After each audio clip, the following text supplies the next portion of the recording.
Hello and welcome to episode 50 of the world's first Paul Weller fan podcast. I'm Dan Jennings, and 10 years ago I gave up my live streaming career as a radio presenter with one big regret: never getting to interview my hero, the legendary British musician Paul Weller. This podcast exists purely to solve that issue. Welcome to Desperately Seeking Paul. And this week, I'm joined by a hardcore Paul Weller fan who is so crazy about the live experience that he has created a new initiative called Love Weller Live. Steve Wheatley has been to over 150 gigs since first seeing the Jam back in 1979. If you love the Paul Weller live experience, then you'll dig this one. So let's get into it. Hey Steve, thanks for joining me.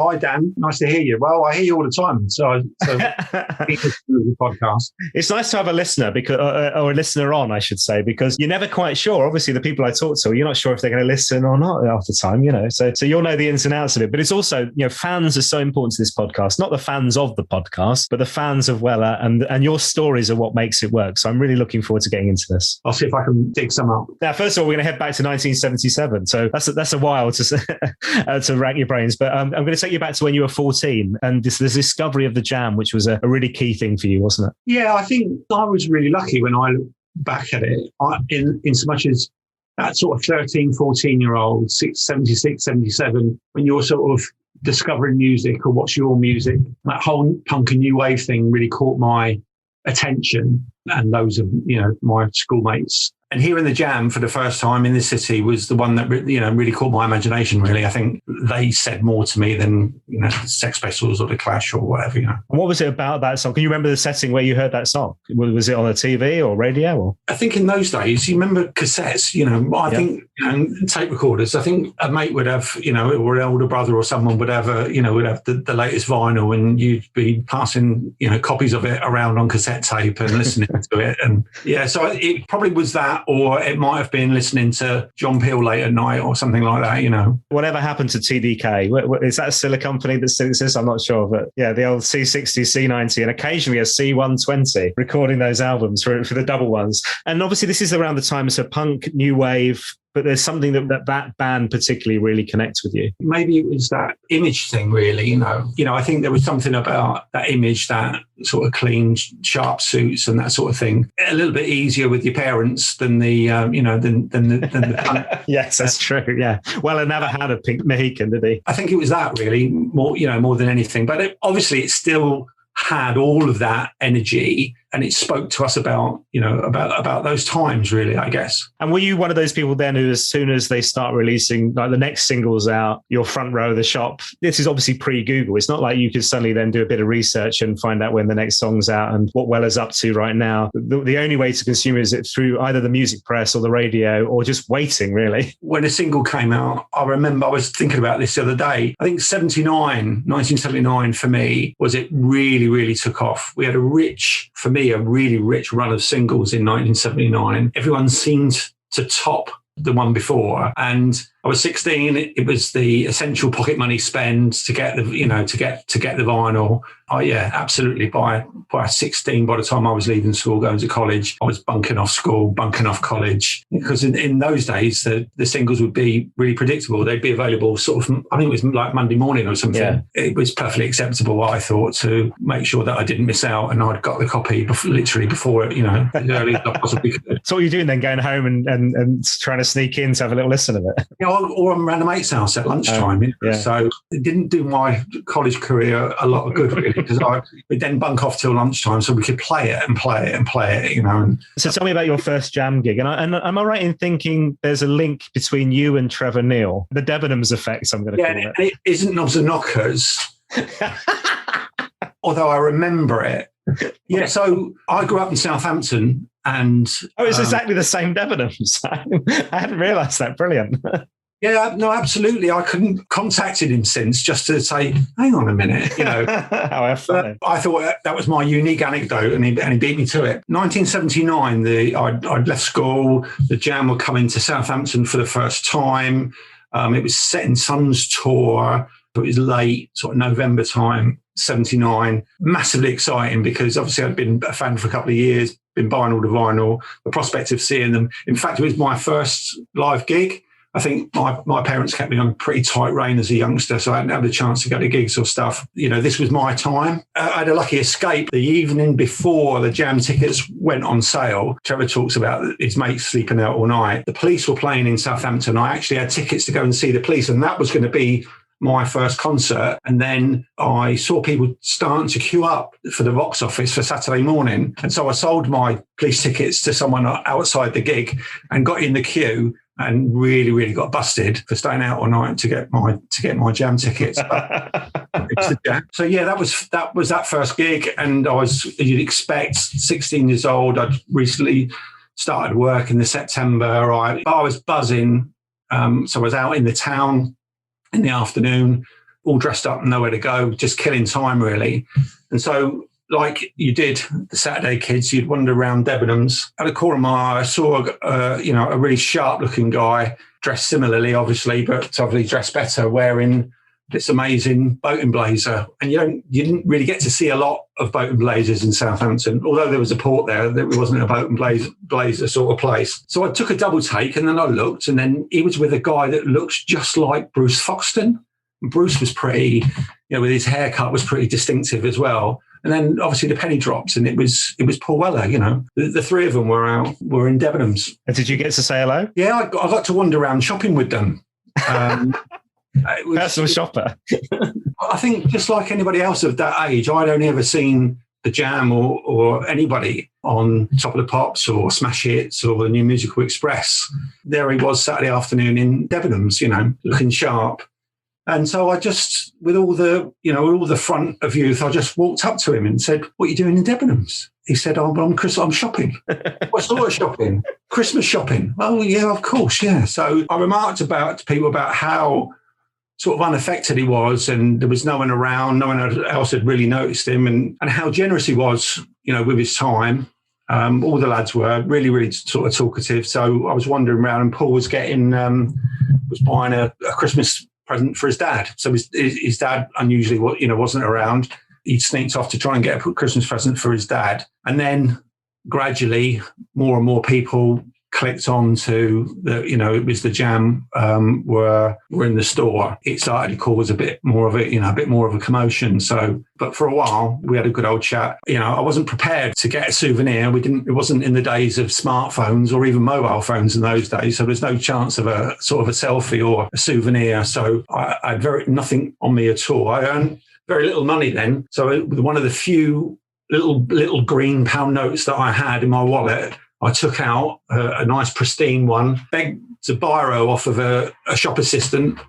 "Can I borrow your pen?" "No, you can't. But it's the Jammer over there," and managed to get a pound note signed by the three of them. Oh, funny, brilliant. I mean, to say that experience and that first gig had a profound effect on you is putting it mildly, because over 40 years you've been to, just a few gigs, I would say. Is it over 150 gigs now? Is that right? I did a rough, I don't know precisely, and that's, I'm going to do that. I keep saying I'm going to do that exercise to find out precisely. But a few years ago, I had a rough count up, and it's definitely now it's over 150 gigs. There's some I can't remember at all, and maybe some I've chosen to forget. But it's quite a few. I'm still going. It's still a big part of what I do.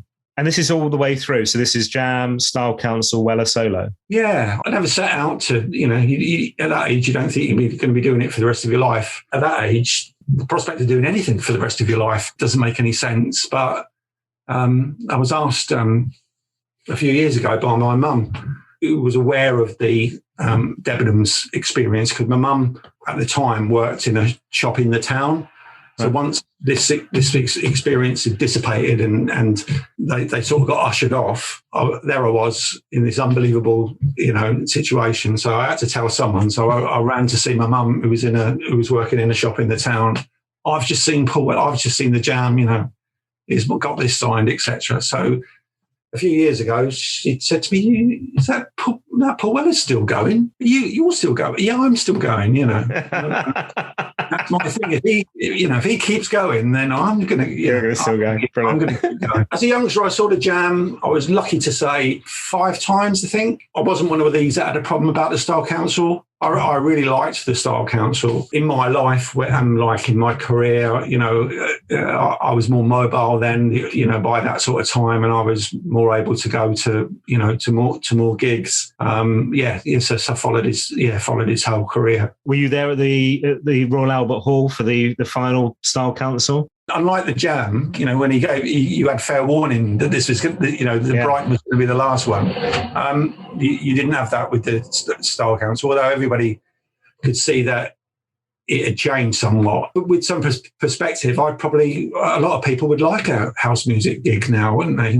I imagine there's a real difference in scale of some of these events as well. Not least because when Paul came back being a solo artist, he was back playing places like Dingwalls and stuff. But then we also, a few years later, see, the likes of Crystal Palace and Hyde Park, and we're talking, 100,000 people and things. So it must have been really interesting to see these highs and these lows of this career as well, to be able to catch him in all sorts of different venues live too. I've obviously got a few different venues under my belt now with all of those gigs, and just on that number, I know people that've got like a far bigger number than I.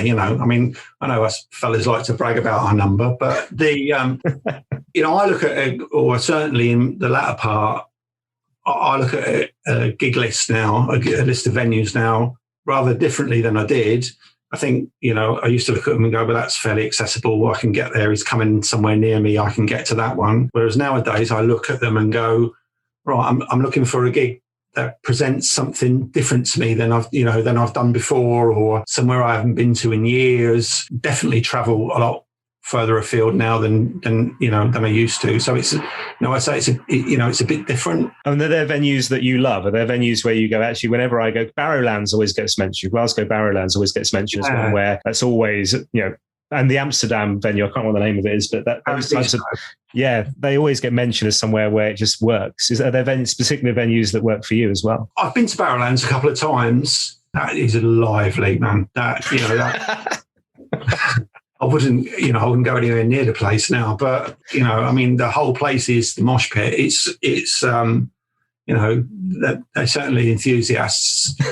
That's a politest way of saying it. So I gave it a couple of goes in my younger years. Particular favourite, I always go is Amsterdam, is Paradiso. There's something about the gigs abroad that I particularly like. I think the atmosphere is quite different. The gig culture, my experience has been that the gig culture is a bit different. It's quite laid back. In some places, it's relaxed. You can have I was going to say a dance, but it's more of a jig about really. But you have a bit of more space to breathe and a bit more sort of personal space, whereas some of the venues can be a bit on top, can't they? I like the European sort of gig experience, really. I always that's a big plus for me. My better half is sort of tuned into it now when I approach her about, would you fancy a little couple of nights away? Where's he playing?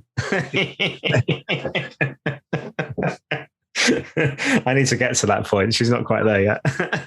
Set list wise, there must be some songs that you want to be on the set list, and there must be, having done that many gigs, there must be songs that are a surprise because they're the ones that he doesn't play very often. I think one of the nicest things about seeing Paul live is you don't know what's going to happen. Whether he probably does this for his own benefit, really, to chop and change it. I can remember texting people, he's played so and so, or where I've seen a number of gigs in any given tour. I'll be talking to people, he played Strangetown, or something completely out of sort of left field. I like, obviously you go to hear the new stuff, but he does treat us with, beyond the standards, a few unusual ones. I think the one that sticks out for me that was massively on my wish list was for the Royal Festival Hall gigs. Oh yeah, they were lovely, weren't they? They were great. I've obviously got pals that do the same as me, and I've built massive friendships with people that are fellow fans. We share notes and little tidbits, and someone gets a hint, and we got a hint that Changing of the Guard was being rehearsed. It was being played in the rehearsals for the Royal Festival Hall. That's a tune. If you were into the Style Council, I would think lots of Style Council fans saw that as a massive tune. And it's obviously getting towards the end, but that one for me really, really shone on Confessions. Just a great tune. We got a hint. We were sharing messages, and someone had got the hint that it was being rehearsed, and we were thinking, it's got to be played. It's got to be played. What would you can imagine, with a full orchestra. So obviously, I was going to say it sounds a bit po-faced now to say that we were gutted it didn't appear. But, we weren't gutted. But that one was the one that got away, really. I would have liked to have seen that, but we had nothing to complain about, did we? No, it was fabulous. Honestly, I could have happily, and I do watch that, or the recording of that, which came out with the Other Aspects album, is just fabulous. Obviously, it was part of it was on Sky as well, and our Sky box died before Christmas, taking that with it, which was gutting, I have to say. The little documentary about that, which was really sad times, but that was a brilliant show, I have to say. I thought it was fabulous. The other thing, I think, you're right, it's always nice when there's like a style council or a jam song just dropped into the set list that you go, because there's been a few recent years where I go, I don't know if I've heard him do that live before, but it's like Man on the Corner Shop, or even Art School a few years back. I saw Andy Crofts giving it all on that one. I'm not one of the people kind of crying out for the jam, crying out for the style council, but it is always lovely when he drops one of those in that you haven't heard for a while. Me neither, really. I probably get nearly as fed up as Paul about people talking about reforming the jam. I've got no interest, but again, I'm lucky I saw them, so I'm happy to leave that where it was and have fond memories of it, and then and take it forward. If you like to be forward thinking, then Paul Weller is the perfect person to follow, isn't he? Really, Yeah, absolutely. And then the Royal Festival Hall gig as well was Strange Museum was another one that popped out, and he did that on the Forest gigs. I don't know if you went to any of the Forest gigs. I'm sure you probably must have done. And again, played that. And then he played, the other one, Holy Man from Wildwood. It's like those ones, you're now digging into back catalogue, which actually is solo back catalogue, and it's a surprise. Oh my God, do you remember this one? What is it? Changing Man. The solo years, we all know, have lasted far longer than the Jam and Style Council combined. It's going to be 30 years later this year since the first solo single, October 91, wasn't it? So, 30 years. So how many tickets did you have for the tour that was meant to be, it was meant to be last year, and then was meant to be this year, and now there's a bit at the end of this year, but quite a lot of it's been pushed to next year. Go on, how many tickets have you got? So I have form, really. I have a way of operating, so I don't tend to show my hand too early. Okay. So at home, I have to be quite political about it and, get tickets for 2 or 3 gigs. But I'll be swapping messages with people about, have you got gigs for someone? Have you got tickets? Have you got any spares for so and so? And the reality is, I always end up seeing more than I intended. Someone will say, "Oh, I've got spares for so and so," and I'll get into the shows, and that's it. I'm searching around for tickets for the ones for later dates further afield. There was one small tour a few years back where I did all the gigs. I was very proud of my Royal Albert Hall, which you'd have heard of me talk about, where I did 5 nights in a row. But actually, initially, I only had 3 tickets. I had the first 3 nights, and it was only on the 3rd night I was like, I've got to do the whole run. What's the, so one was, swapping, I think, or buying off of, an expensive website. The other one on the Friday night was hanging outside the venue. Got in on that front. But there's a bit where you can get carried away, isn't there? My gig going now is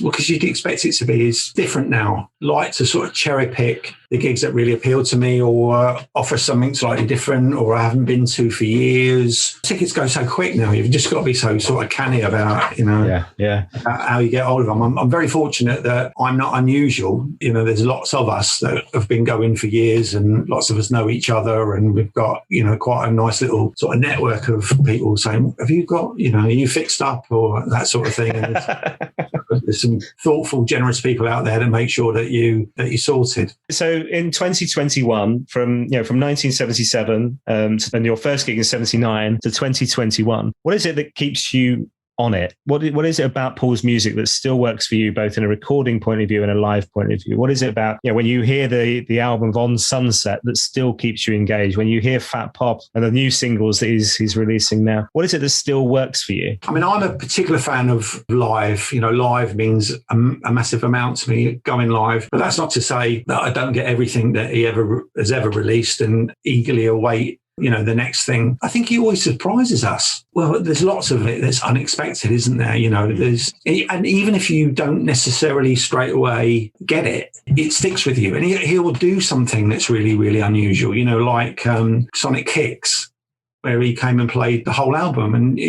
And so you don't quite know, what you're going to get. It's turned into a massive social thing. You know, some of the best gigs I've been to have been the most really unexpected, if that makes any sense. Yeah, no, absolutely. I think you're right. I mean, I say the same for myself. It's, for me, one of the big highlights was the Petworth gig, which was the Illumination tour. And that was an outdoor, and I'm not always a fan of the outdoor gig because usually the sound's terrible. And, you know, if you want to be at the front, you have to stand there for hours and you don't want to venture away for a beer, or if you have a beer, you're worried about needing a wee. You know, it's not always the best live experience, but actually Petworth was amazing. I mean, I like the outside gigs, the forest gigs. A lot of the forest gigs have been tremendous, great atmosphere. I'm lucky. My career has took me living all over the country. So although I live down in Essex now, I lived in Manchester for sort of 17 years. So I used to get to a lot of different venues, you know, standing in the pouring rain in the northwest on a Friday night it's not everybody's cup of tea, but that had more about it. I remember going to one of the outside gigs that was Warwick Castle. It was like a garden party. It was it was just not like for me anyway, it wasn't like a typical Weller gig. You know, there's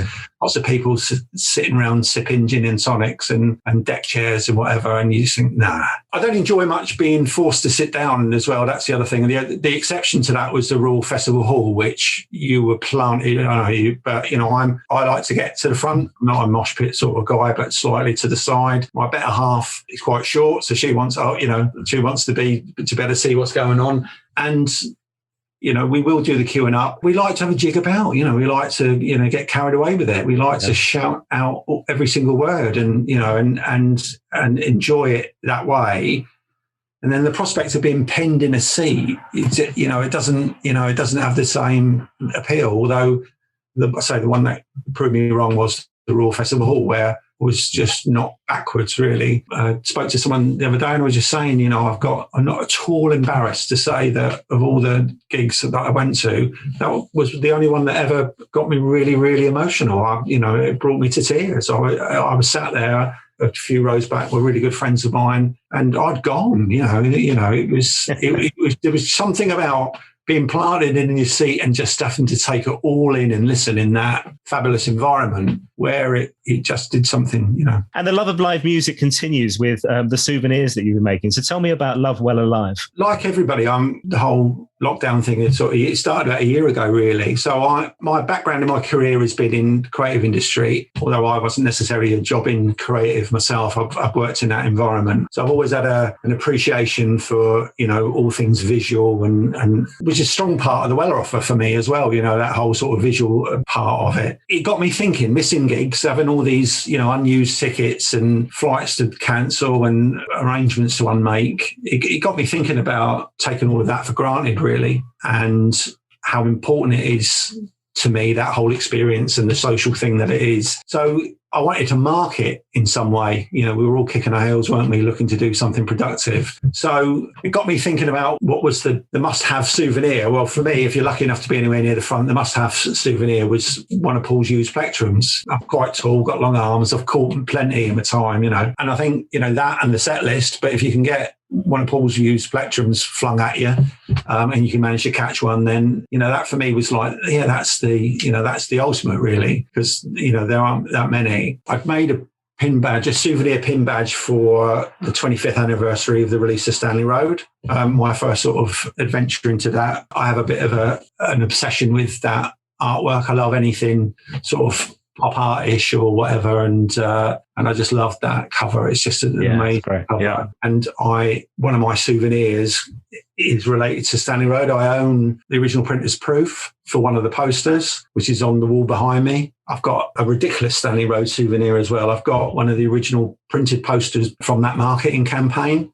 It's 5 foot, so it's. I've carried it around in this tube for years. I haven't got a wall to put it on, you know, but I'd done a little pin badge to mark 25 years of Stanley Road. I had all this time on my hands and this idea that, you know, I wanted to celebrate Well Alive, especially. I did a pin badge that was a tribute, really, to that, or was inspired by Weller's favourite Fender Heavy plectrum, and substituted Fender Heavy for Well Alive, and then saw that whole shape lended itself to being a bit of a template for other designs.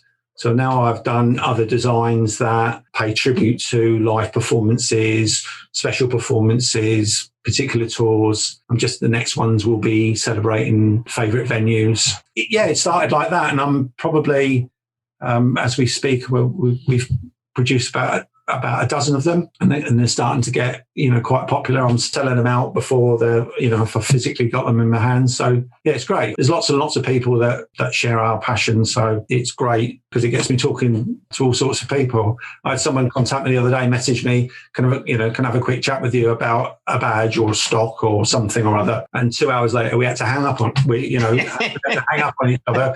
Once because the question was, what was your last gig and where are you going next, and that sort of thing, and what's your best gig and what's your worst gig, and and what's your most unusual one? What's the answer to the unusual one? The band, Paul wanted a break and the band wanted to keep on playing, so they came out as the Songbook Collective. Oh yeah, so this was Andy Lewis and Craddock, was that right? And it was the whole band: Pilgrim, Andy Cross, Steve Craddock, minus Paul. So I thought, well, in all my years, I've never seen Paul Weller band without Paul Weller. So I had to go to that one. That was an unusual one. That was brilliant. That was at the first gig was at the Cavern Club, and my better half, incredibly social person.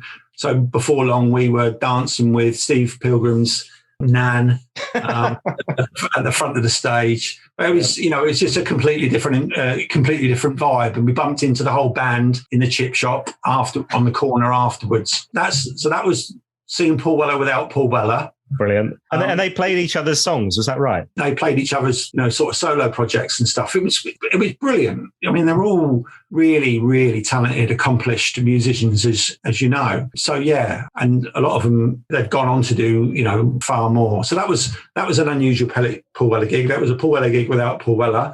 Everyone else but Paul Weller. Then there was going to see the Kings of Leon at Hyde Park, because I like Kings of Leon, but I'm not a massive fan, but I went because Paul Weller was second on the bill, and I'd realised that in all the years I'd never seen Paul Weller as a support act. I'd only ever seen him as top of the bill, so we went to that one. So I'm always looking for some other different angle.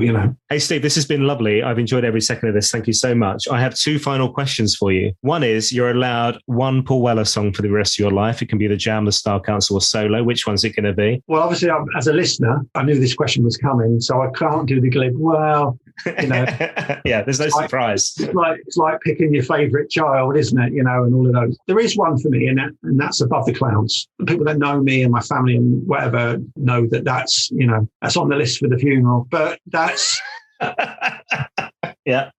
But I can't listen to it without thinking about a live gig, because at a live gig, it's always punctuated at a certain point with the crowd's participation. I can't listen to it without thinking about it, in a live context. So whenever I hear it, even if I'm in the car or in somewhere less private, I can't resist but sing out that note at the appropriate point. Pavlovian dog,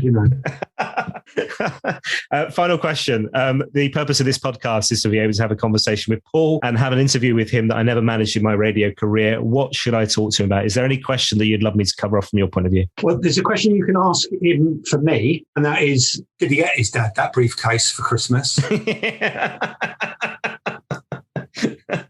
But more seriously, I'd be interested to know what his thoughts are on his fans.